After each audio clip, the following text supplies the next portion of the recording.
What it do, people? Welcome back. So, last week I showed you my 2001 Haro Blammo that I picked up. And I had mentioned in that video I wasn't sure what I was going to do with it. Well, you can see here what I did with it. That's right, man. I pulled that whole thing apart and decided to kind of list everything up on BMX Museum and see if I can make some cash, which I have. I've sold the fork, the pegs. What else did I sell off the bike?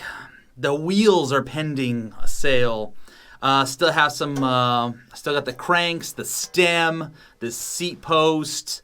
The sprocket sold. It was actually a Haro Mega Nuke US built sprocket, and turns out those things are kind of valuable. So I did all right with that guy.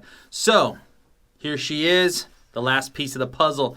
This frame does have some dents on it, and I don't think it's really gonna bring very much money to somebody that wants to buy it. If nobody picks this thing up for a couple $100, then I might actually kind of fill these dents and maybe do my own kind of restoration kind of build on this thing. I'm thinking actually going and having this repainted red and throw those old school like mid-90s Blammo decals on this, like OG pre-Mira signature model style Blammo. You know, think that'd be pretty cool. One thing I didn't mention in that Haro video is how heavy this bike is. It's a tank, man. I put it up on the scale. I got a reading of 42 pounds. So, yeah, I mean, you do hear all the urban legends of people in their 50-pound bikes. Probably not, but this sure as hell, a 40-pound bike sure feels like a 50-pound bike. The fact Dave Mira was able to ride a bike, presumably, let's just say he had higher-end parts on his bike than the completes. I'm sure he did, obviously. But still, his bike was probably 35 to 38 pounds. So, yeah, man, props to the OGs, all the old school and mid-school BMX riders for throwing down the way they did on bikes that were like twice as heavy as modern bikes.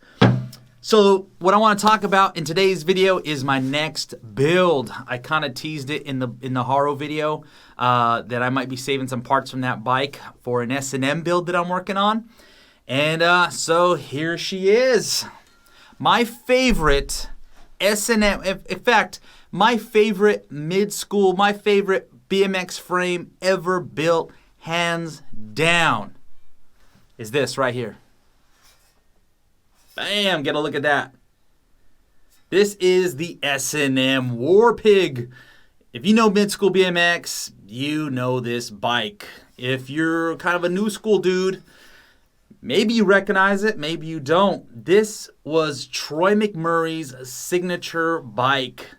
And this was the holy grail of mid-school bikes to a lot of us. This bike, I was trying to do some research on it, right? So I can give a little background, a little history on this bike.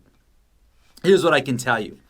Before this bike, S&M dropped a bike called the Sabbath. The Sabbath basically had the same front end, but it had a standing platform on it. It was shorter in the top tube, steeper on the head tube. It was Sean McKinney, who was he was a pro rider for S&M. I can't say he was specifically a pro flatland rider for them because the dude rode everything. And so he designed this bike, the S&M Sabbath, which before this bike dropped or debuted or was designed, the Sabbath was the bike I always wanted to have. Everybody was riding a Sabbath, like especially the S&M dudes. Ian Morris was on a Sabbath. Amos Burke was on a Sabbath. Obviously, Sean McKinney was on a Sabbath. And then this dude that designed this bike, Troy McMurray, was also riding a Sabbath. Now, the Sabbath was designed to kind of be a hybrid street flatland bike. So it was really short, compact, super heavy, right? Weights like similar to this bike, 8 pounds. But dudes are shredding everything on it. And once again, just a testament to the riders of the time, like no excuses. They really didn't care what the top tube length was or what the angles were. They're just like, dude, give me a bike, I'll rip it up. And so, yeah, dudes like Troy McMurray riding pro dirt contests doing double truck drivers and all kinds of crazy 360 variations on a flatland bike. You had Sean McKinney blasting like 10-foot airs on vert ramps on a flatland bike. And then these dudes would go in a parking lot in session and just, do all the flatland stuff as well. Sean McKinney supposedly built the prototype for the original Sabbath out of PVC pipe.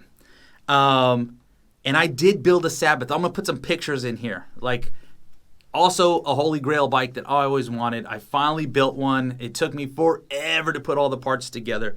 Finally got them together, built this bike. Then I sold it, and I made some good money on it. I just realized it wasn't something I was going to ride. It was just going to be looked at, And if I build a bike, I got to be able to ride it. So the Sabbath debuted in 1996, and it ran until 97, 98 model year, I believe, in its original configuration with a standing platform. From 98 to 2002, the Sabbath was what they called the Sabbath Lite, which did not have the standing platform. And I also believe there was some that were actually manufactured in Japan. But this guy, so Troy McMurray, was riding a Sabbath.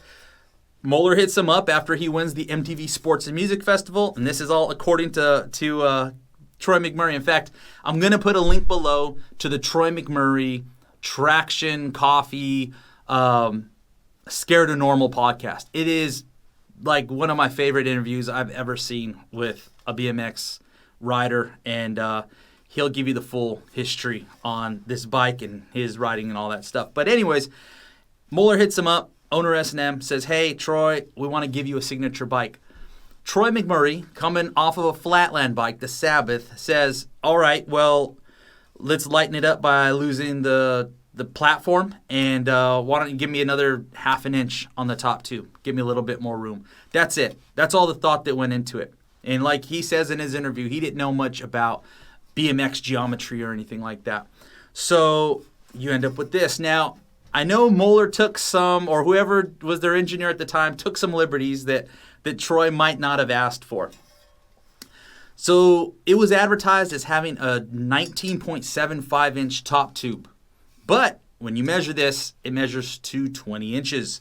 Another cool little fact, though, is the C-tube angle is at 72 degrees. So it's a little bit steeper than your typical 71-degree C-tube angle. So you figure coming off of the top tube here, it's going to kick the bottom bracket out just a little bit, about 3/16 of an inch.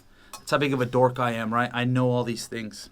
But I've designed frames. So the overall wheelbase on this bike is similar to that of a bike with a 20.25-inch top tube, which isn't as cramped as you would think the advertised 19.75 top tube is. So I think a lot of people overlooked the War Pig thinking it was too short. But it's a pretty comfortable bike to ride. Now, it came in two variations. The first model year it was available, S&M or BMX Museum lists it as 97, that the War Pig initially debuted. I believe it was 98. And I say this because the Sports and Music Festival didn't happen until 97. And I remember going to the 97 X Games in San Diego. Troy McMurray was riding the dirt contest on a Sabbath at that time. So I don't believe it was any earlier than 98 that these actually got to the hands of the public. So in 98, that bike, the original War Pig, was a little bit different than this one right here.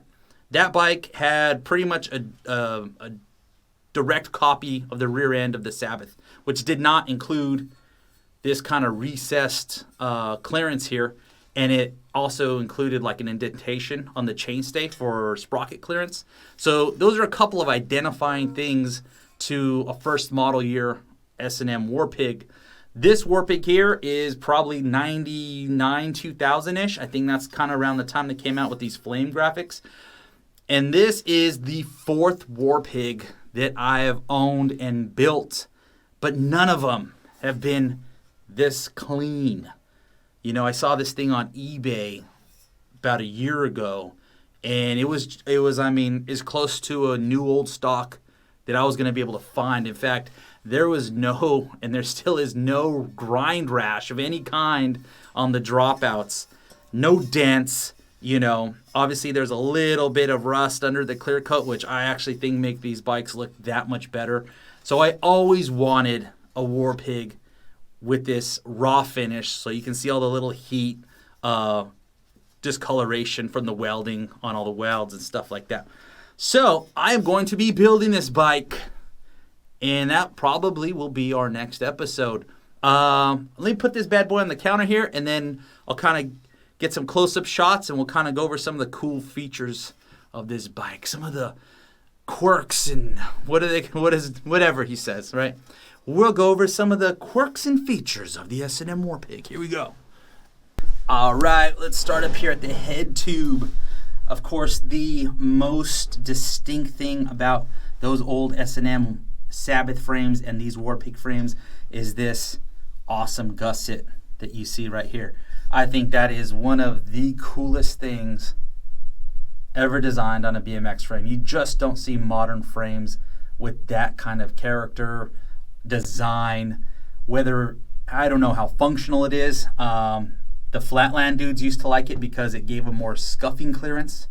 I just think it's one of the beefiest, burliest, meanest looking intersections at a head tube. Get the front of the head tube here. That's the S&M logo, the flaming shield at the time. Now looking into the head tube itself, let's see what we can see there.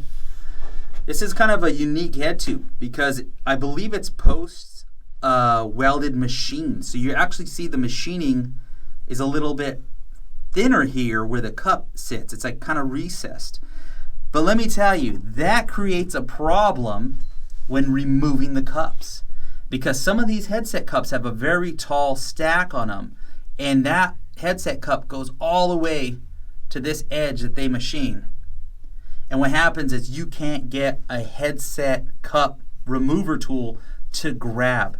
I know a few little tricks to getting those out, and if you guys are struggling to get your headset cups out of these old mid-school frames, let me know and I can do a video and show you how to get the cups out without damaging the frame. The other cool thing, this is one of my favorite things about this bike.